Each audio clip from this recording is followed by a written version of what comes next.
Assalamualaikum warahmatullahi wabarakatuh. Kembali kita membahas kelanjutan dari pembahasan tentang kewirausahaan dan kita akan mulai masuk pada bisnis entrepreneur, yaitu bagaimana membangun bisnis. Dan ini sengaja saya kasih background gedung yang tinggi, gedung mencakar langit. Ibaratnya sebuah usaha adalah, maka bayangkanlah dan inginkanlah, visikanlah, buatlah visi bahwa usaha yang ingin Anda bikin, usaha yang ingin Anda ciptakan, itu Anda proyeksikan menjadi usaha yang besar dengan jangkauan yang luas dan dan menghasilkan banyak uang. Untuk itu, maka seorang arsitek gedung akan membangun desainnya gedung dulu. Dan setelah dia sebelum membangun gedung itu, maka dia menggambar gedung. Sebelum menggambar gedung, maka dia membayangkan gedung seperti apa yang diinginkan. Kemudian dia menyusun detail dari pembangunan tersebut sampai akhirnya melakukan tahapan demi tahapan sebagaimana gedung yang kiri masih berproses membangun dan akhirnya menjadi gedung yang seperti sebelah tengah itu yang membangun. Tapi pembangunan seperti ini pasti butuh waktu, pasti butuh sumber daya, butuh banyak orang, butuh modal, dan butuh pengelolaan yang profesional untuk di sana. Begitu pula dengan bisnis. Membangun bisnis juga perlu sumber daya manusia, sumber daya peralatan, bahan, dan lain sebagainya. Termasuk juga modal, termasuk juga keahlian, kesabaran, dan mungkin masalah-masalah ketika dalam proses pembangunan usaha tersebut. Apapun itu, seringkali terkadang orang hanya melihat hasilnya gedung yang indah, tetapi proses menjadi gedung yang indah pasti panjang. Begitu pula kalau kita melihat pengusaha, entrepreneur yang sukses dan berhasil, seringkali hanya melihat enaknya saja sudah jadi. Tapi proses menjadinya itu, berdarah-darahnya, perjuangannya, kesabarannya, dan detail penyusunannya kadang-kadang kita melupakan itu. Maka seperti itu pula, maka kita harus paham dan menyiapkan semuanya dan siap dengan segala konsekuensinya. Tetapi visi yang besar butuh proses yang besar pula, butuh persiapan yang matang pula. Sedangkan kalau seorang pebisnis hanya ingin bisnis kecil saja, hanya ingin membangun rumah saja satu lantai, maka dia tidak akan pernah bisa membangun gedung yang seperti ini. Ini dimulai dari visi dulu. Nah, bisnis ini dikategorikan berbagai macam spektrum, sebagai spektrum. Spektrum itu warna yang berbeda-beda dari, dan konteksnya ini adalah wirausaha. Spektrum wirausaha ini bisa dibagi menjadi 4. Yang pertama, dan biasanya orang menganggap bahwa itu seorang entrepreneur, adalah ketika itu yang paling sebelah kanan adalah startup, yaitu memulai bisnis dari nol, menyiapkan bisnisnya apa, siapa yang mengurus, tenaga kerjanya, mencari modal, menyiapkan sistem teknologinya, peralatannya, dan lain sebagainya. Dia memulai dari nol, mencari konsumen, mendesain produknya, dan menawarkan kepada konsumennya. Tetapi bisnis tidak harus selalu seperti itu. Spektrum kedua, model kedua, jenis kedua adalah akuisisi. Akuisisi adalah membeli perusahaan yang sudah ada, membeli perusahaan yang sudah jalan, tapi kemudian dibeli lengkap dengan semuanya untuk diakuisisi, untuk kemudian dikembangkan. Ini gampangannya membeli usaha, itulah mengakuisisi usaha. Ya.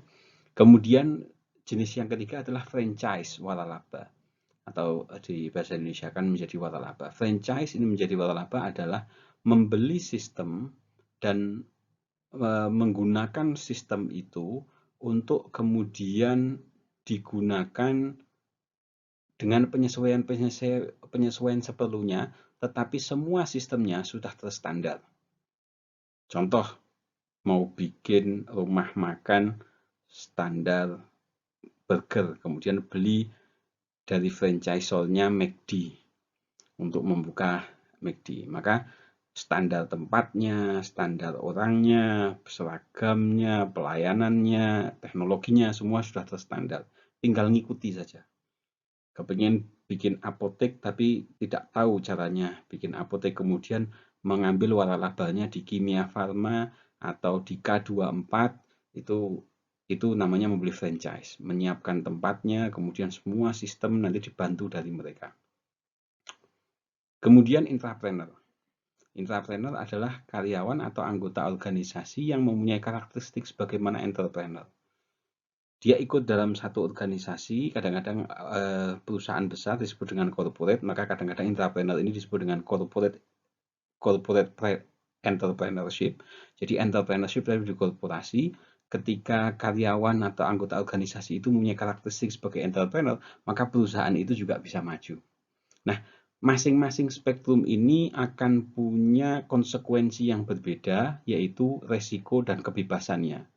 Startup itu resikonya tinggi, resiko kegagalannya tinggi, tapi kebebasannya juga tinggi, potensi penghasilannya juga lebih besar. Sedangkan semakin ke kiri atau intrapreneur itu resikonya rendah, tetapi kebebasannya juga rendah. Diatur dengan sistem perusahaan yang seperti apa, penghasilannya mungkin juga dibatasi dengan standar yang diberikan oleh perusahaan itu. Nah, kalau franchise sudah agak berbeda. Sudah mulai ada kebebasan pengembangan, tetapi standar-standar tertentu harus diikuti. Merek, kemudian standar pembuatan harus sesuai dengan standar.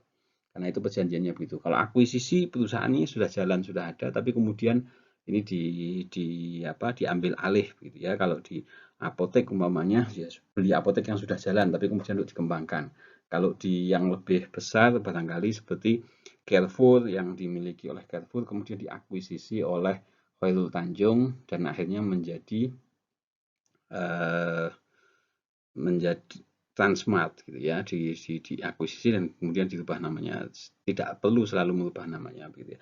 Perusahaan-perusahaan PT itu mudah diambil alih sehingga perusahaan-perusahaan yang bentuknya perseroan terbatas, pemegang sahamnya itu bisa berubah-ubah tapi perusahaannya tetap jalan seperti itu. Tapi kalau bisa dikembangkan itu akan jauh lebih baik.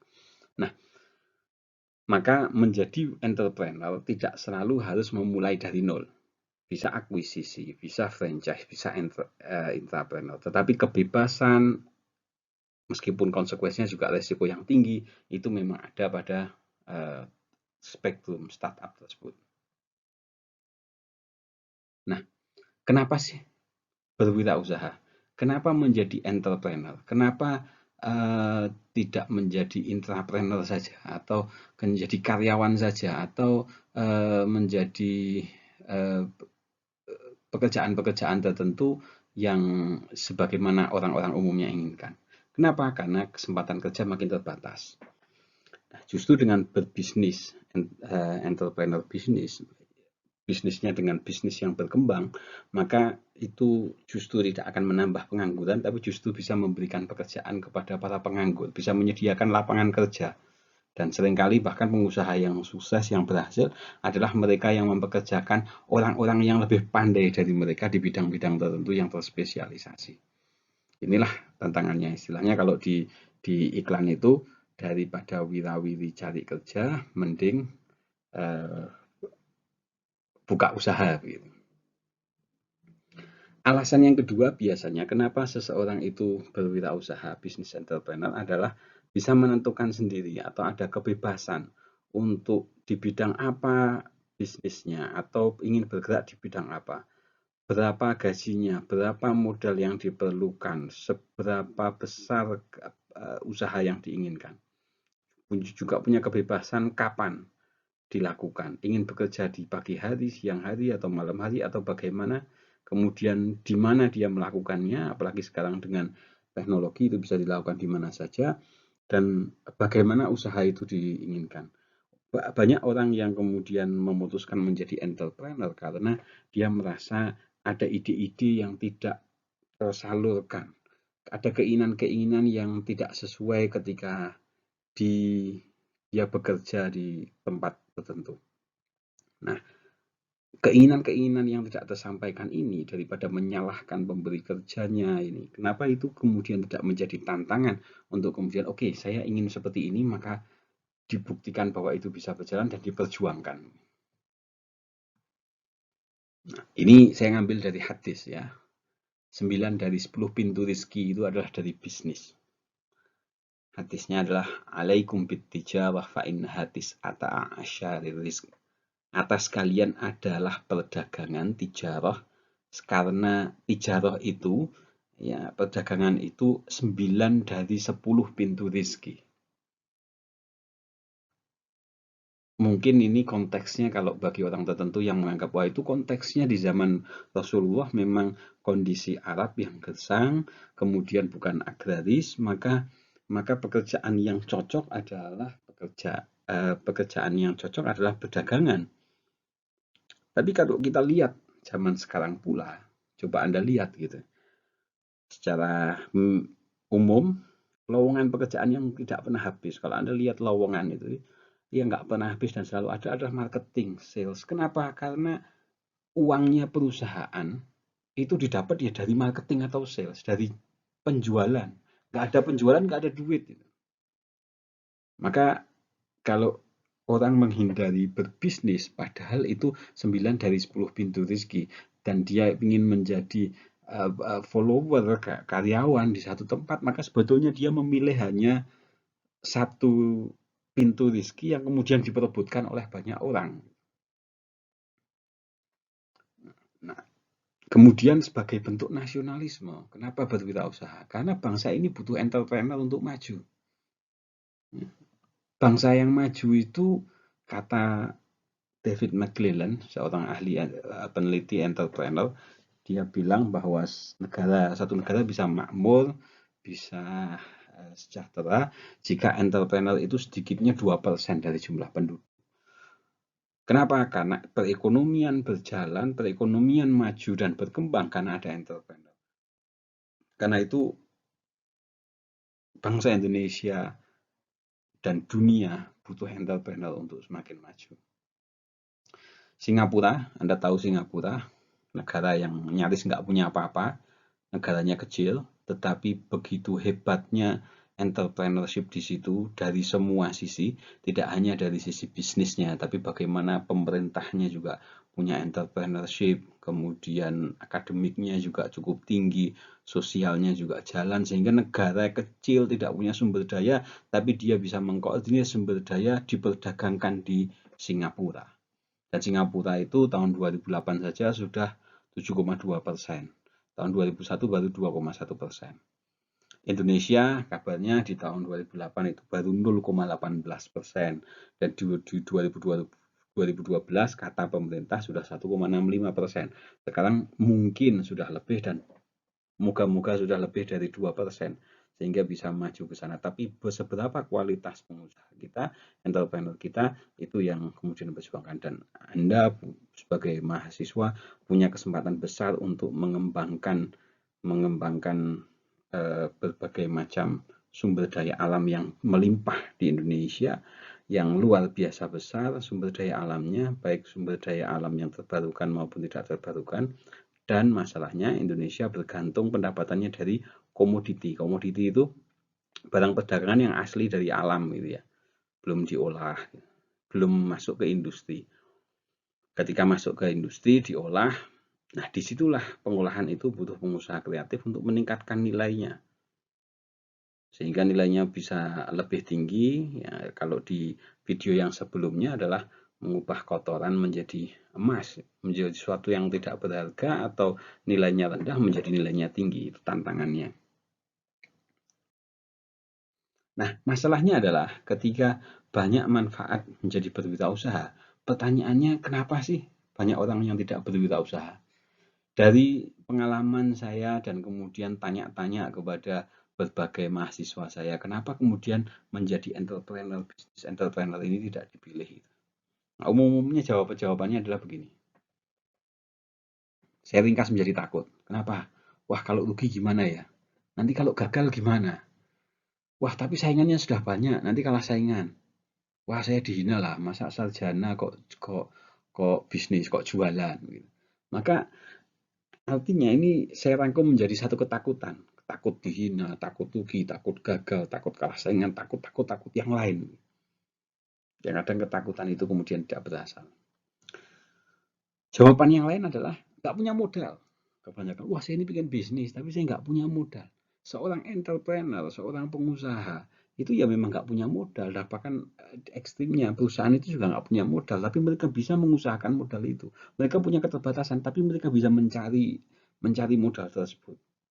Tugas seorang entrepreneur adalah bagaimana mengelola sumber daya, dan salah satu sumber dayanya adalah sumber daya capital, modal, sumber daya manusia, keahlian, dan yang lain, itu untuk kemudian dirangkum dan dikelola dengan baik. Nggak punya modal, cari modal. Wah, cari modal kan susah, ya karena nggak tahu caranya. Wah, tapi kan harus bayar bunga atau bagi hasil gitu. Ya, itu konsekuensi. Bagaimana bisa menarik pemodal untuk kemudian bisa berinvestasi di perusahaan. Dan kemudian wah sulit deh. Kenapa? Karena harus tahu banyak hal. Seorang apoteker biasanya hanya tahu tentang obat tuh begini, tapi nggak tahu bisnis. Seorang ahli teknik hanya tahu bagaimana teknik kimia, bagaimana teknik mesin, tapi bagaimana untuk memulai bisnis dia nggak tahu. Sulit lah, karena pengetahuannya hanya di situ.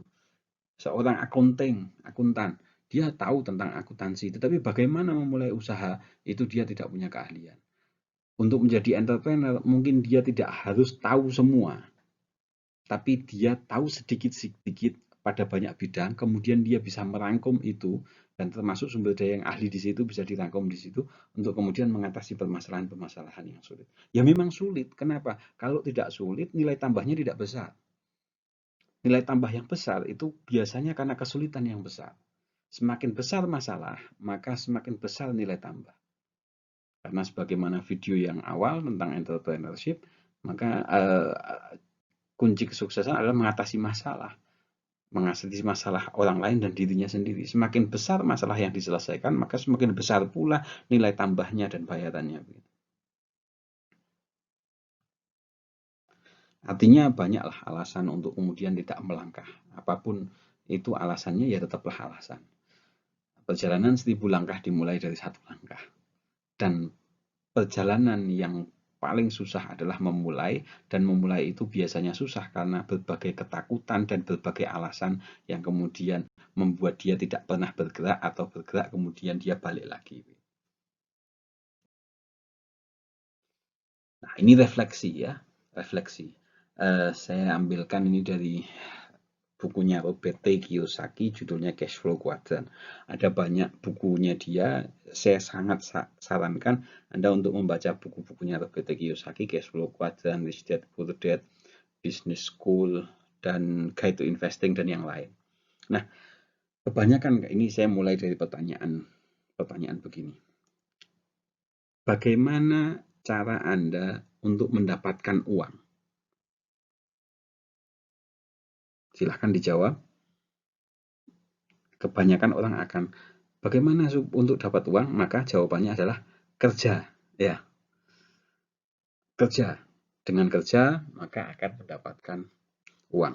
Nah, Robert T. Kiyosaki dalam bukunya Cash Flow Quadrant ini, dia memperlihatkan bahwa mekanisme kerja uang itu, seseorang mendapatkan uang, itu karena perannya sebagai salah satu atau beberapa dari peran ini. Yang pertama adalah employee. Employee adalah yang kuadran kiri atas itu ya, cirinya adalah you have a job. Anda punya pekerjaan. Dari pekerjaan itu kemudian Anda dibayar, mendapatkan gaji, mendapatkan upah, mendapatkan tunjangan. Ciri khasnya kalau ingin punya uang yang lebih banyak, maka dia bekerja lebih keras, prestasinya lebih tinggi, maka dia akan naik gaji, naik tunjangannya, naik bonusnya. Itu employee. Yang kedua adalah yang bawah, itu adalah employee dan self-employed. Self-employed adalah you own a job. Anda yang punya pekerjaan. Anda tidak bekerja sama orang lain, tetapi Anda yang punya pekerjaan itu. Ini pekerja bebas, profesional, umpamanya yang keren lah dokter ya. Dokter itu bisa employee, bisa self-employed. Employee kalau dia kerja di klinik atau di rumah sakit, dia sebagai employee. Tapi kalau dia buka praktek sendiri dan kemudian dia menerima pasien di situ atau dia melakukan operasi, maka dia mempekerjakan dirinya sendiri dengan kerjasama dengan pihak lain. Contoh lain adalah pengacara. Pengacara itu kalau dapat kasus, ya dia dapat uang. Tapi kalau nggak ada kasus, ya dia nggak dapat uang. Tapi dia self-employed. Bisa nggak pengacara itu gabung sama kantor pengacara? Bisa, tapi statusnya sebagai employee, bukan self-employed. Kalau tadi statusnya sebagai employed, dia bekerja bebas. Mungkin yang lebih kecil, ada yang lebih kecil penghasilannya adalah seperti tukang becak. Dia mempekerjakan dirinya sendiri. Kalau dapat pelanggan, ya dia dapat uang. Kalau tidak, ya tidak. Ya, itu self-employed. Ini employee dan self-employed ini di kuadran sebelah kiri. Nah, kebanyakan orang berpikir untuk mendapatkan uang itu adalah bekerja. Apakah sebagai employee atau self-employed. Kebanyakan berpikir seperti itu. Kalau ingin uangnya lebih, ya kerja lebih keras. Ya, dari kerja ini dapat uang, uang ini kemudian dibelanjakan. Berpikirnya seperti itu. Tapi padahal uang yang banyak didapatkan oleh orang-orang yang secara ekonomi dan finansial itu sukses, itu adalah bukan di kuadran kiri, tapi di kuadran kanan. Yaitu apakah dia menjadi business owner atau dia menjadi investor. Apa itu business owner? You own a system and people work for you. Anda itu punya sistem dan punya orang-orang yang kerja buat Anda. Anda gak kerja ikut orang atau mengikuti sistem, tapi punya sistem dan punya orang yang kerja buat Anda. Bukan seorang business owner yang dia umpamanya membuka usaha, kalau dia bikin umpamanya sekarang ada bisnis online ya, orang anggapnya bisnis online, ya tuh punya bisnis ya, punya bisnis, tapi ketika dia bikin masakan umpamanya kemudian dijual secara online laku, dia dapat uang. Apakah ini business owner? Tidak, ini self employed karena dia mempekerjakan dirinya sendiri. Tapi seorang business owner adalah punya orang lain, yang kerja orang lain, dia ngatur sistemnya dan dia menyiapkan sistem itu untuk kerja sama dia gitu. Sudah punya perusahaan, sudah punya apotek, sudah punya usaha-usaha tertentu yang kemudian sudah berjalan, yang sudah disusun sedemikian rupa sehingga ketika dia tidak mengikut kerja, dia tetap mendapatkan penghasilan dari situ. Dan yang terakhir adalah kuadran yang disebut dengan investor. Ini lebih fenomenal lagi, yaitu money works for you. Bukan you works for money, tapi money works for you. Uang yang kerja buat Anda. Uang yang kerja buat investor. Bukan orang yang kerja untuk mendapatkan uang. Nah, business owner dan investor ini di sebelah kanan ini sering disebut dengan pendapatannya disebut passive income. Pendapatan ketika dia tidak bekerja tapi penghasilannya tetap terus berjalan. Tapi bukan berarti nggak bekerja sama sekali ya. Dia perlu mengawasi, dia perlu menyiapkan sistem, menyiapkan orang, menyiapkan pengetahuan. Tapi artinya ini bisa dipelajari. Nah, menjadi seorang entrepreneur adalah bagaimana menjadi business owner dan kemudian nanti selanjutnya bisa menjadi investor. Dan ini butuh keahlian keuangan.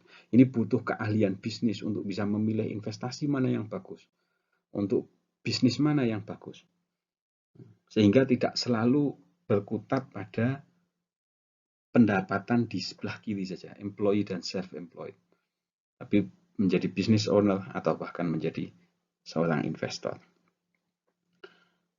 Contoh investor, mungkin kalau saham, obligasi itu terlalu tinggi ya. Tapi saya kasih contoh adalah uang kerja buat seseorang. Saya kasih yang sederhana saja. Di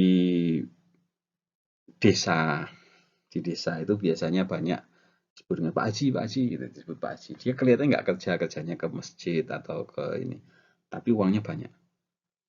Oh, uangnya dari mana itu? Apa dia kerja? Oh, nggak kerja. Kenapa? Kan dia sudah punya sawah banyak. Dari sawah banyak itu, sawahnya yang kerja buat dia. Atau kalau di kota punya kontrakan-kontrakan, punya rumah yang kemudian dikontrak-kontrakkan, dari situ nggak perlu kerja, tinggal nagih-nagih saja, dia bisa mendapatkan uang dari situ. Tapi itu perlu dana, itu perlu keahlian untuk ke sana. Itu pula dengan business owner. Itu butuh keahlian dan menjadi seorang entrepreneur adalah tantangannya menjadi business owner yang selalu berkembang sehingga tidak selalu mendapatkan pendapatan aktif dari kuadran sebelah kiri, employee self-employed, tapi bisa berpindah menjadi ke kuadran kanan, menjadi business owner dan investor. Nah, hidup ini pilihan. Anda menjadi employee, self-employed, menjadi entrepreneur, menjadi karyawan itu adalah pilihan. Dan Anda yang menentukan pilihan tersebut. Anda adalah yang bertanggung jawab terhadap hidup Anda. Jangan kemudian kebanyakan orang berpikir bahwa apa yang salah dari ini? Yang salah adalah, oh bosnya, karena bosnya membayar dengan rendah, tidak adil, atau menganggap bahwa kerja sebagai seorang PNS atau aparatur sipil negara kemudian menyalahkan negara, negaranya nggak beres begini. Kalau menyerahkan kepada orang lain, maka Anda tidak bertanggung jawab terhadap pilihan Anda itu. Dan Anda punya banyak pilihan. Menjadi employee, self-employed, business owner, atau investor. Build bisnis pun kalau bisa menjadi startup, akuisisi, franchise, atau entrepreneur. Sehingga Anda bisa memilih sebetulnya. Tetapi apapun pilihan Anda tidak bebas dari konsekuensi pilihan tersebut. Menjadi seorang karyawan, Anda terikat dengan aturan-aturan yang ada di tempat yang mempekerjakan Anda. Begitu juga franchise, begitu juga yang lain.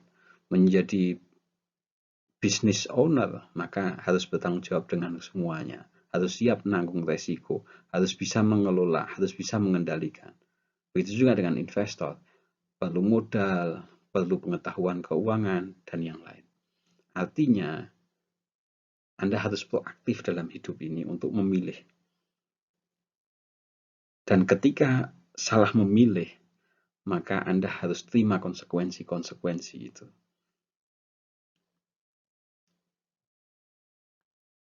Nah, menjadi wirausaha adalah sebuah pilihan.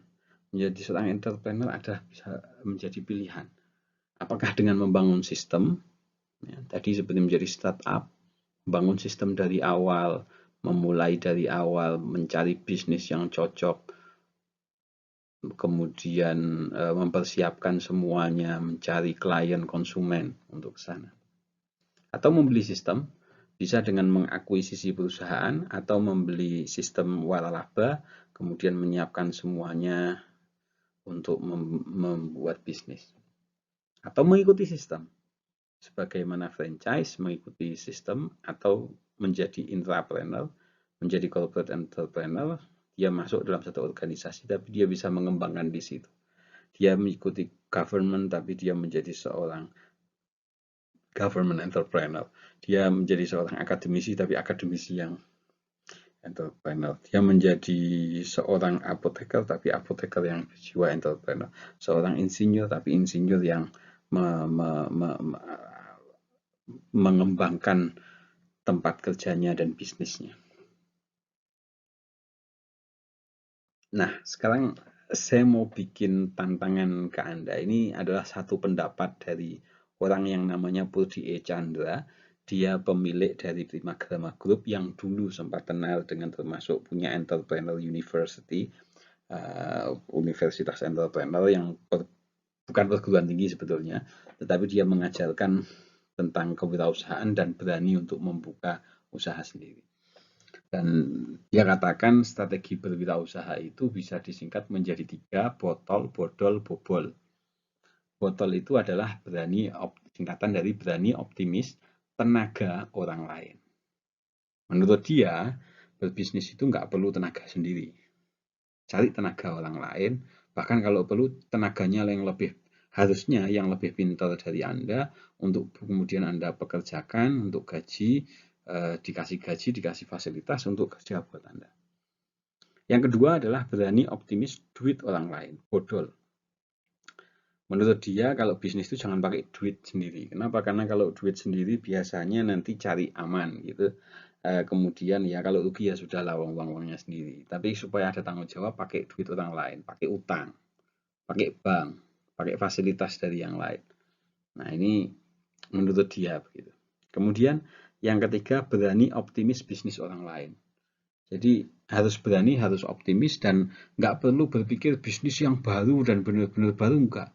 Tiru aja punya orang lain atau ikuti aja punya orang lain. Beli franchise-nya kalau dia ngomong salah satunya. Pengen bisnis bimbingan belajar harus pakai Prima Gama saja begitu. Jadi jangan dibuat ribet.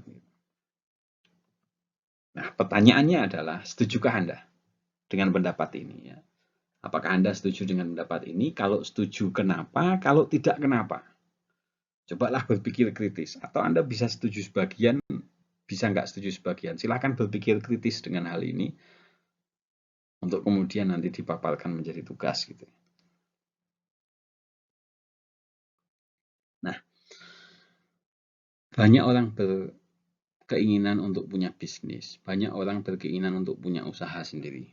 Tetapi orang berpikir gimana sih cara memulai bisnis itu? Yang pertama dan yang pasti harus punya niat. Tidak cukup hanya niat, tapi juga tekad dan komitmen yang kuat. Punya visi. Dan dari visi itu keinginan, tekad, niatnya untuk mewujudkannya kuat. Karena kalau nggak kuat nanti kena masalah ini akan gampang patah. Maka niat dan tekad yang kuat atau bahasa kerennya adalah visi dan motivasi untuk memulai bisnis itu. Yang kedua kapasitas modal, disesuaikan saja dengan kemampuannya. Tapi lambat laun nanti ditambah sesuai dengan perkembangan bisnisnya. Membangun kapasitas modal ini juga penting. Dan yang perlu diingat ketika bicara modal, modal itu bukan hanya modal uang. Financial capital bukan. Tetapi maka di dalam bahasa ekonomi banyak istilah capital yang lain. Bukan capital as money, uang, modal sebagai uang. Tetapi modal dalam bentuk yang lain. Seperti namanya social capital, modal sosial. Punya banyak teman, punya banyak kawan, itu juga modal. Punya keluarga itu modal.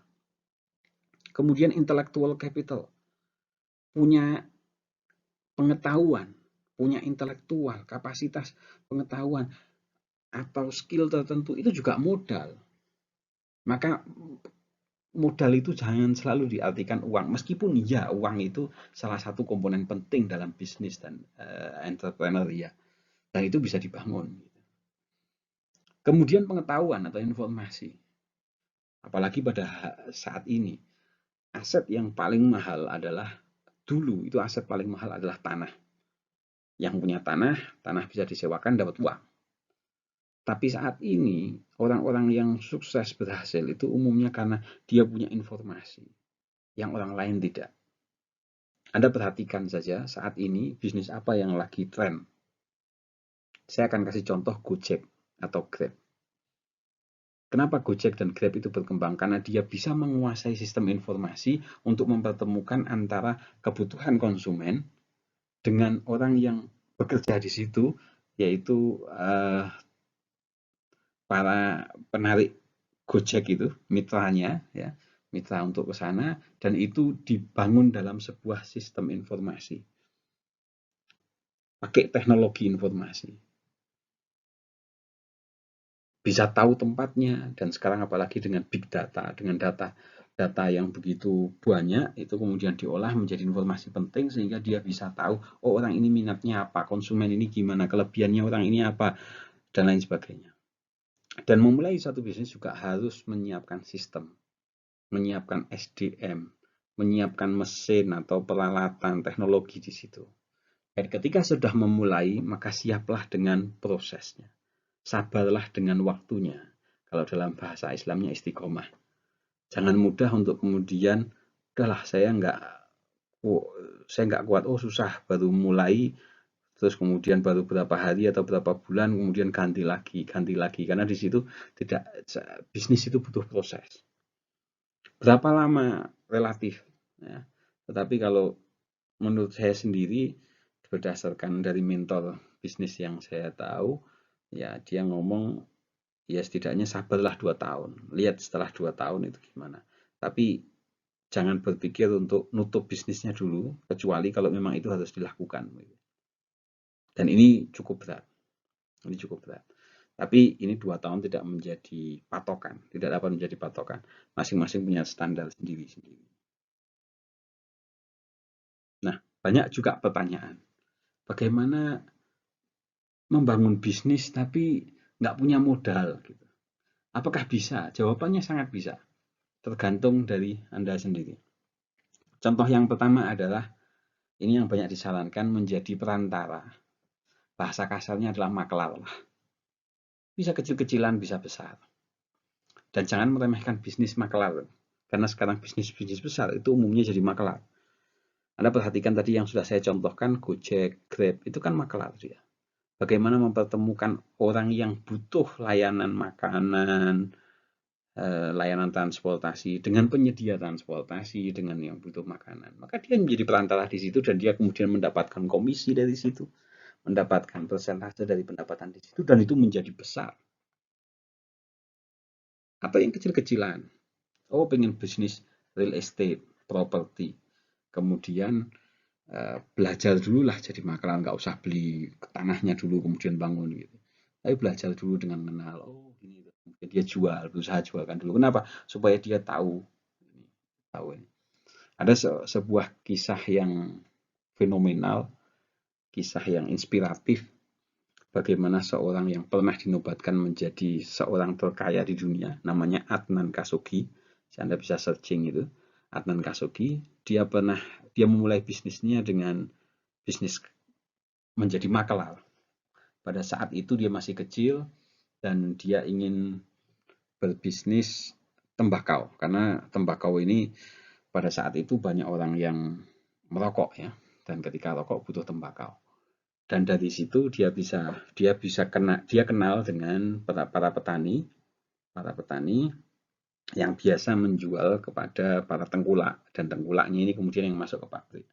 Nah, dia ingin menjadi perantara di situ, tapi dia nggak punya modal. Nah, apa yang dia lakukan? Kemudian dia ngomong sama para petani itu, para petani, mau nggak kalau kamu saya jual? Gimana? Di sini pasarannya berapa? Oh, umpamanya $20 umpamanya satu satu ini. Kemudian dia ngomong, oke, saya beli $22. Ya. Saya beli 22 dolar, saya langkan masukkan ke pabrik, tapi saya cuman butuh lah, inilah pentingnya otak dan kecerdasan gitu ya. Tapi saya butuh surat yang menerangkan bahwa kamu bersedia menjual ke saya dengan harga $22. Oke, akhirnya dia jual, dibikinkan surat dari petani ini, singkat cerita. Kemudian dia mencoba menawarkan kepada perusahaan. Anda bayangkan seorang anak kecil menawarkan kepada perusahaan rokok yang cukup besar. Hampir pasti ditolak kan, baru masuk kena keamanannya saja langsung ditolak, mau ngapain kamu gini. Tapi dia tidak mudah menyerah, pantang menyerah.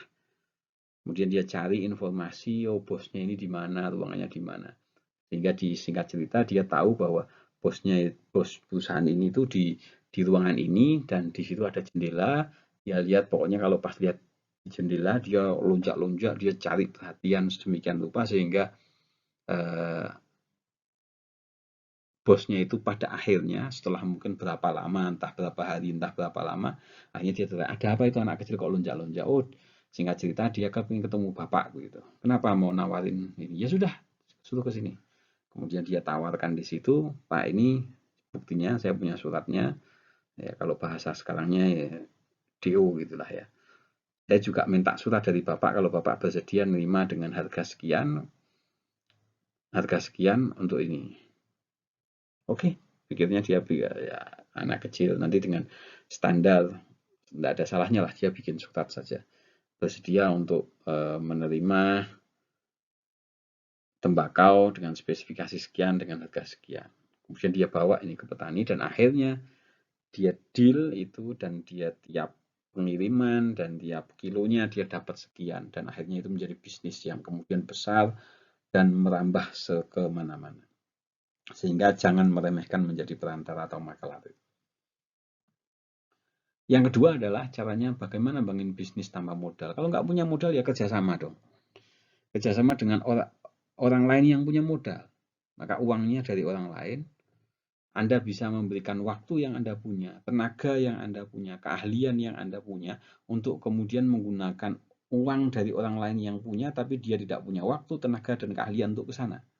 Maka menjalin kerjasama seperti ini juga ini bisa menjadi satu poin tersendiri dan itu yang dilakukan oleh perusahaan-perusahaan besar, perseroan-perseroan terbatas kan mereka tidak punya modal tetapi kemudian mereka mencari pemegang saham dari aset yang dimiliki kemudian mereka mencari hutang.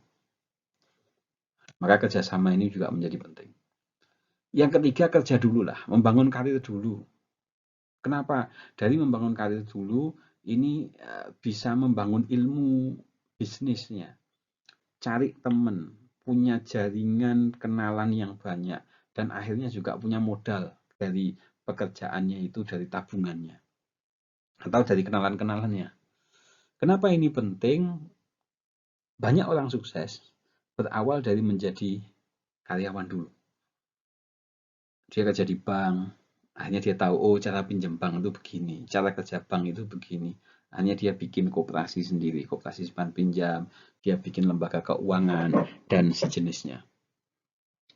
Dari situ kemudian tambah besar bisnisnya dan dimulai dari nggak punya modal dulu, dia kerja dulu, bangun uang. Seorang apoteker yang nggak bisa dapat uang nggak ada salahnya dia kerja dulu, tapi kemudian akhirnya dia membangun bisnisnya dari situ.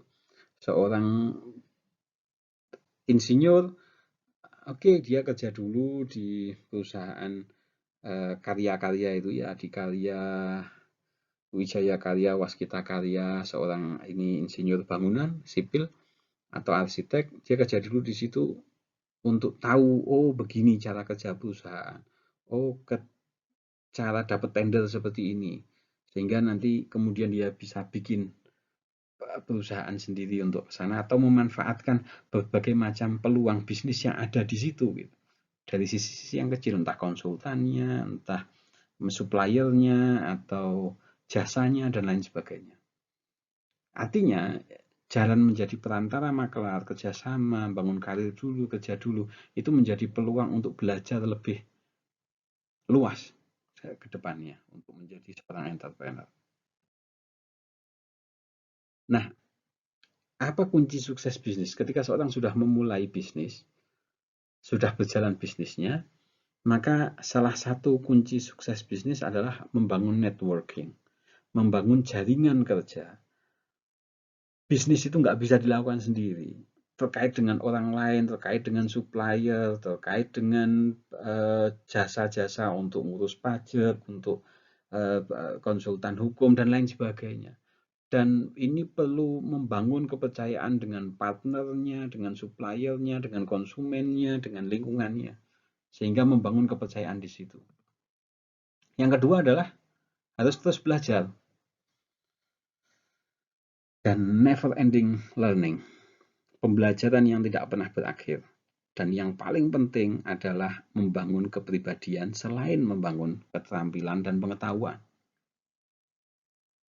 Seringkali masalah bisnis itu bukan pada masalah bisnis itu sendiri. Seringkali masalahnya adalah ketidaksiapan pengelolanya yang ada di situ, ketidaksiapan seorang entrepreneur yang di situ, ketidakdisiplinan, ketidakkonsistenan, rendahnya komitmen yang ada di situ.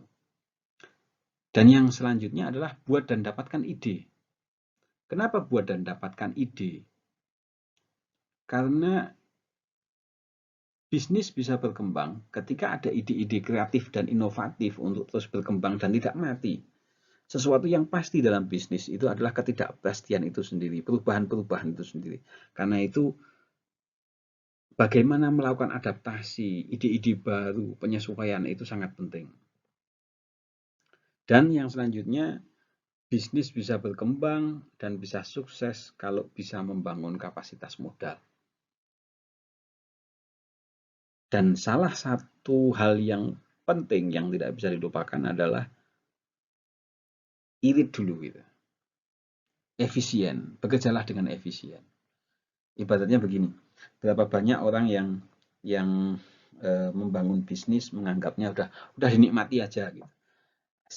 Semua yang didapatkan kemudian habis untuk pengeluarannya dia. Maka itu bukan membangun kapasitas modal. Membangun kapasitas modal adalah bagaimana dia bisa lebih efisien. Ibaratnya bisnis itu seperti pohon. Pohon itu di tahap-tahap awal itu harus disirami setelah ditanam ya, harus disirami, harus dipupuk. Kalau sudah besar, jangan langsung diambil semuanya karena dia akan mati. Tapi ketika nanti sudah besar, sudah berkembang, buahnya sudah banyak, oh buahnya di ini. Oh kemudian dipegang oleh banyak orang, dia mampu menanggung beban banyak. Kenapa? Karena sudah besar. Begitu pula dengan bisnis. Kalau uangnya kemudian dinikmati terus, diambil terus, kemudian nggak tambah besar, ya akan justru mati. Gitu. Nah, kemampuan untuk mengelola uang, mengelola modal, ini menjadi kemampuan yang penting bagi seorang entrepreneur juga. Nah, ada beberapa tips ini yang mungkin bermanfaat, yang insya Allah bermanfaat bagi Anda yang ingin masuk menjadi business entrepreneur. Yang pertama adalah mulailah tadi digerakkan oleh ide dan impian. Tadi saya contohkan dengan bangunan yang besar dan tinggi itu tidak akan mungkin terbangun ketika tidak ada ide untuk membangun gedung dan impian untuk membangun gedung yang tinggi dan besar. Begitu pula dengan Anda bangunlah satu ide dan impian untuk membangun satu bisnis yang besar, satu bisnis yang bermanfaat, tapi kemudian nggak berhenti di ide impian saja. Karena kalau berhenti di ide impian tidak dilaksanakan, yaitu menjadi yang disebut dengan panjang angan-angan yang di Islam itu juga dilarang. Kemudian lebih mengandalkan pada kreativitas. Artinya bisnis itu harus kreatif, harus selalu berkembang. Dan untuk berkembang itu butuh kreativitas dan inovasi terus-menerus. Kemudian menunjukkan keberanian, berani menanggung resiko. Karena kalau nggak berani nggak akan melangkah. Takut dengan resiko, orang kalau takut dengan resiko akhirnya nggak jalan-jalan begitu. Kalau mau pergi gitu ya, takut sama resiko kecelakaan, resiko nanti kena macet ini akhirnya nggak pernah pergi. Tapi keberanian ini, nanggung resiko ini yang terukur.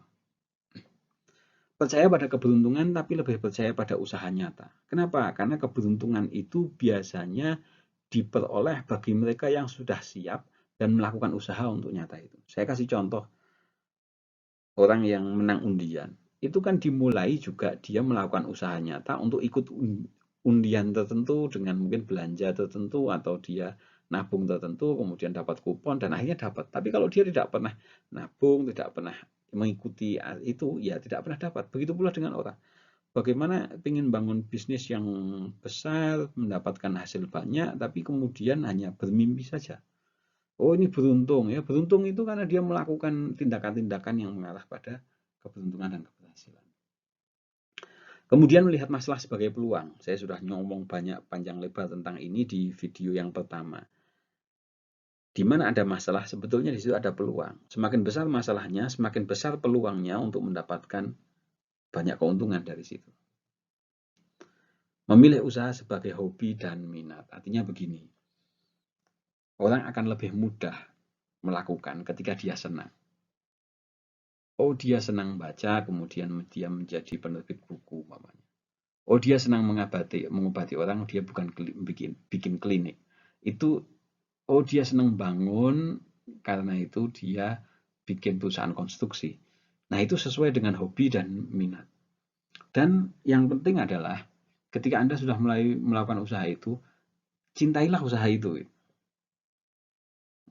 Berusahalah mencintai itu dan berusahalah menjadi hobi dan minat sehingga itu menjadi motivasi untuk terus berkembang ke sana. Kemudian mulai dengan modal seadanya. Jangan menunggu modalnya banyak gini, ya, nggak jalan-jalan. Apa yang bisa dilakukan, lakukan. Berapa banyak perusahaan yang besar dimulai dari garasinya. Kenapa? Karena ya sudah seadanya dulu, yang penting jalan dulu. Tapi seiring dengan perkembangan terus kemudian dengan selalu besar. dan senang mencoba hal-hal baru, ya, inovasi, melakukan inovasi baru. Meskipun ada resiko kegagalan, ya. Selalu bangkit dari kegagalan. Kegagalan itu temannya kesuksesan.